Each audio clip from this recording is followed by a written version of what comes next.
Guys, welcome back to my channel. कैसे हैं आप लोग? आई होप आप सब ठीक होंगे। और आज के ब्लॉग की शुरुआत हो रही है सुबह सुबह से ही। नहाना धोना हमारा हो चुका है और आज देखो कितनी तेज़ धूप लगी हुई है। अब तो गर्मी बहुत ज़्यादा होने लगी है देहरादून में भी। देखो मौसम एकदम क्लियर है और बहुत ही ज़्यादा तेज़ धूप लग चुकी है सुबह सुबह। यहाँ पे चल रही है कॉलेज जाने की तैयारी। सबका कॉलेज भी स्टार्ट हो चुका है। शादी वादी निपटा के अब कॉलेज जाने की बारी आ चुकी है। तो कैसा लग रहा है कॉलेज जाना इतने दिनों के बाद? कभी गर्म हो, गर्म तो होने लगा है वैसे तो। और यहाँ पे तो घर पे अभी तो क्या ही गर्म होगा। जब मेन मार्केट में जाते हैं तब बहुत ज़्यादा धूप होती है, गर्मी होती है। ये वाले गमले कब लगाना है रे?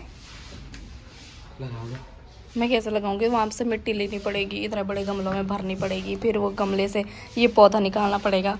जब पता है तो कर। तो मेरे से नहीं हो पाएगा ना इतना सारा काम एक साथ। ये तेल है शाम को करेगा है? बोल। और ये देखिए भाई, गांव से ये इनाम लेके आए हैं। ये चिरड़े मिरड़े लगा के आए हैं गांव से। कैसे लगे हैं? कैसे लगे? जो इन लगा रखी है। हाँ क्यों नहीं लगाई? अरे अब तो तेरे हाथ देखना, शाम को ले ऐसे काले हो जाएंगे ना। और ये कॉलेज के लिए ऑलमोस्ट तैयार हो चुके हैं। Okay bye bye bye. भाई ऋषभ भी चला गया है अब कॉलेज। अब हम भी चलते हैं अंदर और अपना काम धाम करते हैं, जो कि थोड़ा बहुत छूटा हुआ है। आधे कपड़े तो मैंने कल धुल दिए थे वैसे, लेकिन थोड़ा बहुत जो साड़ी वगैरह हैं वो नहीं धुली थी वॉशिंग मशीन में, क्योंकि उसमें धुल के वो ख़राब हो जाती है ना सारे कपड़ों के साथ। फिर किसी और चीज़ का कलर लग गया तो फिर और ही ख़राब हो जाएंगे, इसलिए आज वो मैंने अलग से धुलना है। गाइस शाम हो चुकी है और काफ़ी टाइम के बाद मैं फिर से व्लॉग बना रही हूँ शाम को, क्योंकि दिन भर से कुछ हुआ ही नहीं। सुबह को ऋषभ कॉलेज चला गया था, उसके बाद मैंने अपना थोड़ा बहुत काम धाम निपटाया और उसके बाद वो आया सीधे 4 बजे। तो मैंने लंच बना के खा पी के मैं फ्री हो गई थी उस चीज़ से भी। तो जब ऋषभ आया फिर उसने उसके बाद खाया खाना वगैरह। तो मैं अभी इसलिए व्लॉग बना रही थी कि मुझे आपको एक चीज़ दिखानी थी जो हम गाँव से लेके आए थे। तो पहले मैं आपको वो चीज़ बताती हूँ, दिखाती हूँ मतलब, फिर उसके बारे में बताती हूँ आपको, ठीक है? वो चीज़ है गाइस ये, आप इसे पहचान ही गए होंगे, कुछ लोग तो पहचान गए होंगे, लेकिन जो उत्तराखंड से नहीं है वो नहीं पहचान पाए होंगे ये क्या चीज़ है। तो इसे कहते हैं गाइस अरसा हमारे यहाँ पे। ये देखो, ये ऐसे दिखता है कुछ, ये देखो ये। तो ये हम गांव से लेके आए थे और खाने में ये होता है मीठा, क्योंकि ये बनता है गुड़ से और चावल से। तो अरसा हमारे उत्तराखंड की एक पहाड़ी डिश है, पहाड़ी पकवान कह सकते हैं। मैंने आपको पिछले व्लॉग्स में भी बताया है काफ़ी। परसों हमारे बगल वाली आंटी ने भी दिया था हमको अरसा। वो लोग पौड़ी से हैं तो वहाँ पे थोड़ा अरसा का शेप जो है वो अलग बनता है, लेकिन टेस्ट बिल्कुल सेम ही था। वो भी चावल के आटे से बनता है और गुड़ से, और ये भी उसी से बना है, लेकिन हमारे यहाँ पे थोड़ा ऐसे शेप के बनते हैं ये। इसको बनाने के लिए पहले चावल के आटे में गुड़ का सिरप वगैरह डाल के उसको एक घोल बनाते हैं, उसके बाद उसको तेल में तलते हैं। तो ऐसे करके अरसे बनते हैं, जैसे पकोड़ों को तलता है तेल में वैसे ही तला जाता है इनको। खाने में ये मीठे होते हैं क्योंकि इसमें चीनी नहीं गुड़ का यूज़ किया जाता है। और अरसे के पीछे की हिस्ट्री ये है कि जो मतलब मुझे पता है, मुझे नहीं पता मैं सही हूँ या गलत हूँ वो मुझे नहीं पता, लेकिन अरसे के पीछे की हिस्ट्री ऐसी है कि कहते हैं कि जब शंकराचार्य जी हमारे उत्तराखंड में आए थे, जिन्होंने केदारनाथ और बद्रीनाथ मंदिर का निर्माण करवाया है, तो जब वो आए थे इस साइड, तो उसके बाद वहाँ पे केदारनाथ या बद्रीनाथ में वहाँ के पुजारी साउथ के साइड के होते हैं, साउथ के ब्राह्मण होते हैं जो, वो लोग वहाँ के पुजारी होते हैं जिनको रावल भी कहते हैं। तो जो ब्राह्मण थे वो जब साउथ से आते थे ना, तो वो अपने साथ में ये लेके आते थे अरसे। तो साउथ साइड में इनको अरसालू कहते हैं शायद हाँ। तो वो लेके आए थे ये अपने साथ में। तो ये एक ऐसी चीज़ है कि जो लंबे टाइम तक चलती है, ख़राब नहीं होती है बहुत ही जल्दी। तो साउथ साइड से आते आते वो अपने साथ पोटली में लेके आते थे ताकि ये लंबे टाइम तक चल पाए और वो खा पाए पहाड़ी इलाकों में। तो फिर उन्होंने हमारे यहाँ के लोगों को बताया होगा इस चीज़ के बारे में कि ये क्या है, कैसे बनता है। तो बस फिर तभी से यहाँ के लोग भी बनाने लगे इसको, और धीरे धीरे अरसालू हमारे यहाँ पे आके बन गया अरसा। तो कुछ ऐसी हिस्ट्री है अरसे की जो मुझे पता थी। अब आप लोग बताना कि मैं सही बोल रही हूँ या गलत बोल रही हूँ। अगर मैं गलत हूँ तो आप मुझे बता सकते हैं, और अगर मैं सही हूँ तो भी आप मुझे बता सकते हैं। ऐसे हमारे उत्तराखंड में ऐसी काफ़ी सारी चीज़ें हैं जिनका नाम रियल में कुछ और होता है, लेकिन हमारे यहाँ पे आते आते चेंज हो जाता है। जैसे कि फ्रेंच बीन्स होती हैं, तो हमारे यहाँ पे आते आते उसका नाम फ्रांस बीन हो जाता है। हमारे यहाँ पे फ्रेंच बीन्स को कहते हैं फ्रांस बीन। शाम भी हो ही चुकी है तो मैं सोच रही हूँ कि चाय भी बनाई देती हूँ थोड़ा सा अरसे के साथ खाने के लिए। फिर खाते हैं हम चाय और अरसा। अरसा है वो हमारे यहाँ पे शादी से 1-2 दिन पहले बनता है। जैसे शहरों में 1-2 दिन पहले से मिठाइयाँ बनने स्टार्ट होती हैं, तो हमारे पहाड़ों में अरसा बनता है, क्योंकि मिठाई तो बहुत जल्दी ख़राब हो जाती है ना, तो इसलिए पहाड़ों में अब मिठाई वगैरह नहीं बनती है, वहाँ पे अरसा बनता है 1-2 दिन पहले। जैसे शहरों में शादी के बाद मिठाई दी जाती है सबको, मेहमानों में बांटी जाती है, वैसे ही पहाड़ों में अरसा दिया जाता है सबको, क्योंकि अरसा में जैसे कि मैंने बताया जल्दी ख़राब नहीं होता है, तो उसे लंबे टाइम तक रखा जा सकता है। और पुराने टाइम पे ना रोड भी नहीं हो पाती थी, मेन रीज़न तो ये भी है कि रोड भी नहीं हो पाती थी, लोग पैदल एक गांव से दूसरे गांव जाते थे, तो इतना पैदल अगर मिठाई होती तो तब तक तो ख़राब हो जाती जब तक वो अपने गांव पहुंचते। तो इसलिए अरसा बना के दिया जाता है सबको, ताकि वो लंबे टाइम तक चल सके। किसी को लंबा टाइम भी लग जाए अपने घर पहुँचने में तो अरसा ख़राब ना हो, वो वहाँ जाके भी उसको खा सके। गाँव में जब अरसा वगैरह देते हैं किसी को तो थोड़ा सा नहीं देते हैं सिर्फ उसी के लिए, ऐसा नहीं होता है।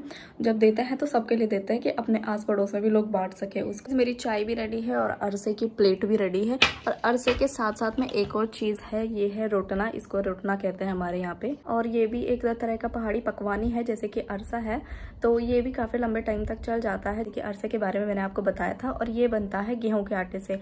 अरसा बनता है चावल के आटे से और ये बनता है गेहूँ के आटे से। गेहूँ का आटा और सूजी मिलाया जाता है और काफ़ी सारे ड्राई फ्रूट्स वगैरह भी मिलाए जाते हैं उसमें, तो उसका एक डो तैयार किया जाता है। जैसे गुजिया बनाने का आता है ना एक को शेप देने वाला, तो वैसे ही आता है इसके लिए भी, रोटने के लिए भी अलग से शेप देने के लिए लकड़ी का बना होता है, और उसके दोनों साइड पे डिज़ाइन होता है। तो उसके बीच में ऐसे आटे की गोली बनाते हैं, उसके बीच में रखते हैं, उसको प्रेस करते हैं, तो फिर वो ऐसे फ्लैट बन जाता है, और साइड साइड से ऐसे दोनों तरफ से अलग अलग डिज़ाइन छप जाते हैं। इसमें तो ढंग से दिख नहीं रहा है, शायद इसका जो वो शेप वाला था वो ख़राब था अच्छा नहीं था, पुराना रहा होगा ना, तो उसके कांचे मिट गए होंगे डिज़ाइन वाले, तो इसलिए इस पर अच्छे डिज़ाइन वाले वो नहीं आ रखे हैं। तो जो एक हमारे पास भी है यहाँ देहरादून में, मम्मी ने पता नहीं कहाँ रखा होगा, अगर मुझे मिलेगा तो मैं आपको दिखाऊंगी। यहाँ पे तो मेरी मम्मी भी बनाती है रोटने, क्योंकि रोटने बनाने थोड़ा इजी होता है, अरसे बनाने टफ होते हैं। अरसे में थोड़ा एक्सपीरियंस चाहिए होता है। बनाने के लिए पहले तो चावल के आटे को कूटना पड़ता है अच्छे से, फिर गुड़ का सिरप बनाना पड़ता है, फिर उन दोनों को मिक्स करना पड़ता है, तो उस चीज़ के लिए काफ़ी एक्सपीरियंस चाहिए होता है, क्योंकि मेजरमेंट अगर ऊपर नीचे हुआ तो फिर ख़राब होते हैं, अरसे नहीं बनते हैं वैसे जैसे बनते हैं। इसलिए मम्मी अरसे तो नहीं बनाती है, लेकिन रोटने ज़रूर बनाती है। तो रोटने हमारे यहाँ पे बहुत अच्छे लगते हैं सबको। मम्मी खास करके अनुज के लिए बनाती है, सारे दोस्त वगैरह को खिलाने के लिए होता है कि अपने यहाँ की डिश अच्छा लगता है जब बाकी लोगों को भी खिलाते हैं हमारे यहाँ की डिश वगैरह, लोगों को भी पसंद आता है खाने में, तो इसलिए मम्मी बना देती है जब अनुज आता है। तो बस यही है, अब मैं चाय पीती हूँ और अरसा खाती हूँ। आज मैंने बहुत ज्ञान दे दिया आप लोगों को मेरा ये ज्ञान पसंद आया होगा तो मुझे कमेंट में ज़रूर बताना, ठीक है। शाम हो चुकी है और सनसेट भी हो ही चुका है, जैसे कि आप लोग देख ही रहे होंगे। अब धूप जा चुकी है और अभी है पौधों में पानी डालने की बारी, क्योंकि सारे दिन भर से इतनी तेज़ धूप थी कि पौधे सारे सूख चुके हैं, मिट्टी एकदम सूखी हुई है। ये देखो, सुबह पानी डाला था और शाम तक ऐसे सूख जाती है इसमें मिट्टी। और ये गमला भी चेंज नहीं किया हमने, अब देखते हैं कल करेंगे इसको। चलो यहाँ से टंकी से पानी भरते हैं बाल्टी में और फिर सारे पौधों में डालेंगे पानी। और गाइज ये हमारे मोगरे का पौधा है जो कि हमने 2-3 साल पहले ख़रीदा था, छोटा सा था और अब ये इतना बड़ा हो चुका है। और इस पर काफ़ी सारे मोगरे के फूल लगे हुए हैं, लेकिन ये फूल काफ़ी जल्दी मुरझा जाते हैं, इन भी नहीं टिक पाते हैं, ये बहुत जल्दी ख़राब हो जाते हैं। और काफ़ी सारी कलियाँ लगी हुई हैं इस पर, अभी खिलनी बाकी हैं जो, तो कुछ तो खिले हुए हैं। थोड़ा बहुत तो मैं निकाल देती हूँ सुबह को भगवान के पास चढ़ाने के लिए जब पूजा पाठ करनी होती है। और ये देखिए, ये वाइट रोज़ का पौधा है और इसके रोजेस कुछ ऐसे लगे हुए थे और ये ऐसे ही पेड़ पे ही मुरझा जाते हैं। ये देखो कैसे मुरझा गया ये वाला। गाइस जो ये मोगरे का पौधा है, इससे हम मोगरा निकाल के गजरा भी बना सकते हैं। तो आप किसी की शादी होगी वहाँ जाएंगे तो हम इसी से निकालेंगे मोगरा और उसका गजरा बनाएंगे, फिर बालों में लगाएंगे और फिर जाएंगे शादी में। इसी रीज़न की वजह से हमने ये मोगरे का पौधा लिया था कि हमने सोचा था इन फ्यूचर में इस पे छोटे छोटे मोगरे के फूल लगेंगे तो कभी हम गजरा बनाएंगे तो पहनने के लिए होगा। ये देखो, ये है मोगरे का फूल और इससे इतनी अच्छी खुशबू आती है ना कि क्या ही बताएं। जो मैंने आपको व्हाइट रोज़ का पौधा दिखाया ना, वो वही पौधा है जो मैंने आपको गांव में दिखाया था। उसी की एक कलम लेके आई थी मम्मी गांव से, हमने यहाँ पे लगाई और यहाँ गमले में हो ही नहीं रहा है। तो इन पौधों को मेरे को लग रहा है खुली जगह की ज़रूरत होती है ऐसे फैलने के लिए। गाँव में जो पौधा है वो तो लगा रखा है खेत में, तो वहाँ पे वो बहुत अच्छा हो रखा है, लेकिन यहाँ पे है गमले में तो उसको शायद स्पेस नहीं मिल पा रहा है वैसा, तो इसलिए वो हो ही नहीं रहा है अच्छे से। 1-2 फूल लग रहे हैं उस पर, फिर वो मुरझा जा रहे हैं, फिर और कलियाँ भी नहीं लगी हैं अभी तक इस पर। ये देखो, पत्तियां भी बहुत कम आ रखी हैं अब इस पे और कलियां भी अब नहीं दिख रही हैं इस पे। जो थी उनके फूल लग गए और मुरझा भी गए, अब और कलियां नहीं दिख रही। जो मैंने गांव की शादी वाला व्लॉग डाला था कल या परसों में, वो काफ़ी पसंद किया है आप लोगों ने। आप लोगों का काफ़ी अच्छा रिस्पॉन्स मिला, उसमें अच्छे अच्छे कमेंट्स भी आए हैं लोगों के और व्यूज़ भी अच्छे खासे आए गए थे। ऐसे मेरे और वीडियोस में नहीं आए थे इतने कम टाइम में, तो अच्छा रिस्पॉन्स मिला गाँव की वीडियो का। सोच रही थी गाँव में 1-2 दिन और रुकने के, अगर मैं 1-2 दिन और रुकती तो मैं आपको और चीज़ें दिखाती गाँव की। हमारे गाँव में अब काफल भी पकने लगे हैं, तो सोचा था कि एक दिन काफल लेने जाएंगे तो उसका भी व्लॉग बनाऊंगी, आप लोगों को दिखाऊंगी कि काफल लेने कैसे जाते हैं, मतलब जंगल में कैसे तोड़ते हैं उनको पेड़ों से। सोचा तो मैंने काफ़ी कुछ था वहाँ पे रुकने का, वहाँ का और चीज़ें दिखाने का आपको, लेकिन वो सब पॉसिबल नहीं हो पाया। तो अभी तो नहीं हो पाया, लेकिन इन फ्यूचर अगर मौका मिला तो मैं दोबारा गांव जाऊंगी तो सब कुछ दिखाऊंगी आपको, क्योंकि आप लोगों को गांव वाले व्लॉग देखना ज़्यादा पसंद है, मुझे ऐसा लगा रिस्पॉन्स देख के आप लोगों का। तो यहाँ आके तो फिर बोरिंग सी हो जाती है लाइफ, क्योंकि मैं और ऋषभ ही है, तो अब हम क्या ही करेंगे पूरे दिन भर। वो भी कॉलेज चला जाता है तो कुछ होता नहीं है खास बताने के लिए। मम्मी पापा है यहाँ पे, व्लॉग बनाने का मज़ा भी तभी आता है ना जब काफ़ी सारे लोग होते हैं साथ में, तो सबका इन्वॉल्वमेंट बहुत ज़रूरी होता है अगर व्लॉग अच्छा बनाना है तो वो जब सब या तो साथ रहते तभी अच्छा बनता है, या फिर गाँव जाओ। गाँव में तो अगर मेरे को 1 घंटा भी मिले ना तो मैं उसमें पूरा व्लॉग बना दूँ वहाँ पे इतनी सारी चीज़ें होती है। हमारा गांव तो है भी इतना बड़ा है कि क्या ही बताऊँ। तो वहाँ पे चहल पहल भी खूब रहती है, सुबह से लेकर शाम तक वहाँ पे कुछ ना कुछ होता रहता है। तो मुझे 1 घंटा भी मिले वहाँ पे तो मैं पूरा व्लॉग बना दूँ वहाँ पे गाँव में। तो वहाँ पे काफ़ी सारा कंटेंट मिल ही जाता है, लेकिन क्या करें, अभी हम तो आ चुके हैं देहरादून में। अब जो है वो यही है।